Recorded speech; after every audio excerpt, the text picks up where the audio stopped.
Bonjour, Elhaskoui Intisar, psychologue scolaire du GSR. Je reviens pour une nouvelle vidéo. Nous pouvons tous être responsables. Je vais commencer par aborder des concepts autour de la scolarité, puis autour du numérique. L'intelligence ne se définit pas seulement sur les connaissances, mais sur notre capacité d'adaptation. Il ne s'agit pas d'être le meilleur, mais de s'adapter du mieux possible. La résilience en psychologie est l'aptitude à se développer en dépit de l'adversité. Pour les enfants, de se construire et évoluer malgré les difficultés.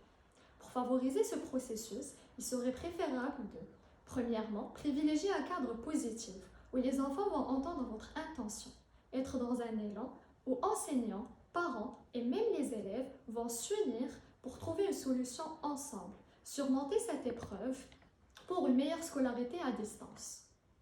Deuxièmement, s'inspirer de la discipline positive. Éviter de donner des ordres, d'être dans l'obligation, où l'école sera perçue comme une corvée, mais de placer l'enfant au centre, comme porteur de solutions. De lui demander « Que penses-tu de cette situation?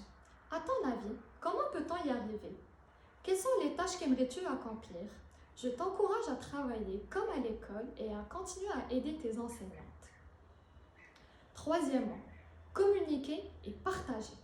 Parents, enseignants, élèves, partagez vos réussites. Pour les parents, discutez de vos émotions pour que vos enfants puissent en faire autant. En ce qui concerne le numérique, il est sollicité aujourd'hui pour des études à distance. Il faudra donc être très vigilant.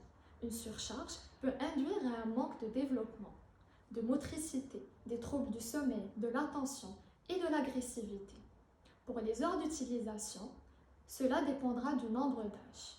Si l'enfant a 5 ans, il s'agira de 5 heures par semaine. Pour les enfants de moins de 3 ans, pas d'écran à la maison. Pour ceux qui ont moins de 6 ans, pas de console ou d'utilisation d'Internet.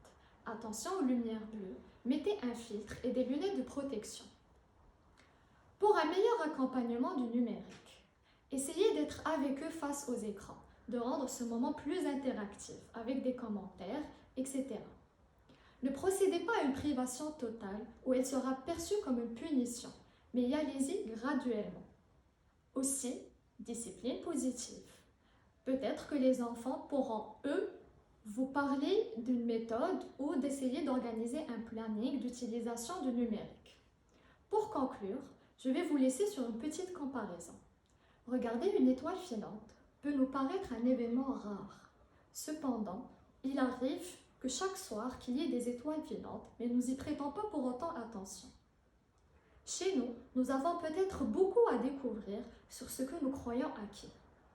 Il est question de choix, de vécu et de perception. Sur ce, je vous dis merci et à bientôt.